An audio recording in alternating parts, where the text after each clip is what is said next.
2016 চনত তেওঁৰ লগত মানে বিয়া হৈছিলোঁ আৰু ঠিক সংসাৰখন মানে ঠিকে থাকে চলি আছিল। তেওঁৰ নামটো হৰিদেৱ দাস, 28 নং বেটেলিয়নত তেওঁ কৰ্মৰত, হেডকোৱাৰ্টাৰ হাউলিত। মোৰ ছোৱালীজনী 2018 মোৰ ছোৱালী এজনী জন্ম হ'ল।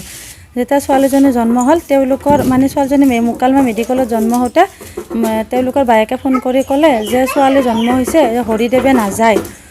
তেওঁ মানে কি ছোৱালী আমাৰ ঘৰত গোটেইবিলাক ছোৱালী, তেওঁ ছোৱালীজনীক মানে তোমাক আনিব নিদিয়ে আৰু তুমি আহিব পাৰিবা কিন্তু ছোৱালীজনীক নিদিয়ে। তেনেকৈ হৰিদেৱৰ মানে এদিন দুদিনলৈকে কোনো খবৰে নাপালোঁ। তেতিয়া মোৰ ছোৱালীজনী মানে জন্ম হ'ব নহওঁতে মানে হোৱাত নলবাৰীত মেডিকেলত মানে ৰেফাৰ কৰি দিলে। তেতিয়াৰ পৰা মানে সংঘাত চলিছিল ছোৱালীজনী। মোৰ মায়ে তাইক লৈ আহিলে, অলপ মানে ইয়াত থকাৰ পিছত সিও আহে ময়ো যাওঁ, ছোৱালীজনী ইয়াতে থাকিল। তাৰপিছত আমাৰ ঘৰখন মানে ঠিকে থাকে চলি আছিল।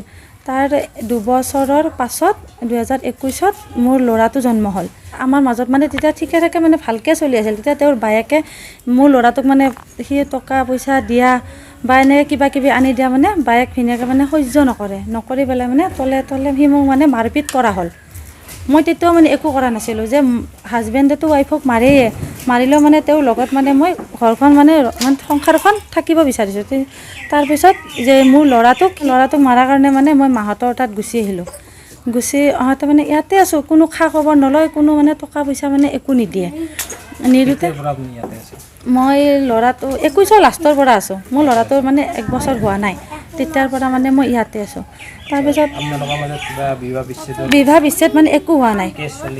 কেছ তেতিয়া মই দিয়া নাছিলোঁ। মই ভাবিছিলোঁ যে ল'ৰা ছোৱালী দুটা হয়তো দেখা নাপালে সি ভাল হ'ব নেকি। যেতিয়া 21ৰ পৰা থাকি মাহঁতে ক'লে যে কেছ দিব নালাগে এতিয়া, কিজানি ভাল হয়ে।